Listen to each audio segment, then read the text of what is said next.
જામનગરમાં મુશળધાર વરસાદથી સ્થિતિ ખરાબ છે। મહાપ્રભુજીની બાટક નજીક પોલીસ ચોકી તણાઈ। પતરાની બનાવેલી પોલીસ ચોકી પાણીના પ્રવાહમાં તણાઈ હોય તે પ્રકારના દ્રશ્યો સામે આવ્યા। પોલીસ ચોકી તણાતી હોવાનો વિડીયો પણ વાયરલ થયો છે।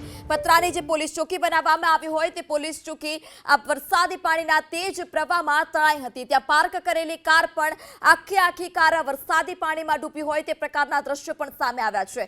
તો જામનગરમાં મુશળધાર વરસાદથી સ્થિતિ ખરાબ।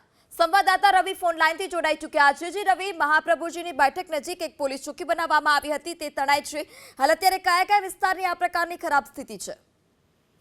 ચોક્કસથી જો વાત કરવામાં આવે તો ગત રાત્રિથી જામનગર શહેર અને જિલ્લામાં ધોધમાર વરસાદ છે તે વરસી રહ્યો છે। વરસાદના પગલે કેટલાય વિસ્તારો એવા છે કે જેમાં પાણી ભરાઈ ચૂક્યું છે। સાથે સાથે એક સોશિયલ મીડિયામાં એક વિડીયો પણ સામે આવ્યો છે જેમાં મહાપ્રભુજીની બેઠક નજીક પોલીસની જે પતરાની હંગામી બનાવેલી ચેકપોસ્ટ હોય તે પાણીનો ભારે પ્રવાહ આવે છે ત્યારે એ પ્રવાહમાં તણાઈ રહ્યો હોય તેવો વિડીયો છે તે પણ સોશિયલ મીડિયામાં વાયરલ થયો છે।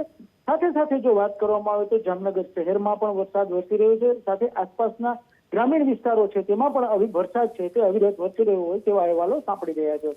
જી રવિ, સમગ્ર માહિતી બદલ આભાર। તો મુશળધાર વરસાદથી જામનગરની સ્થિતિ ખરાબ છે।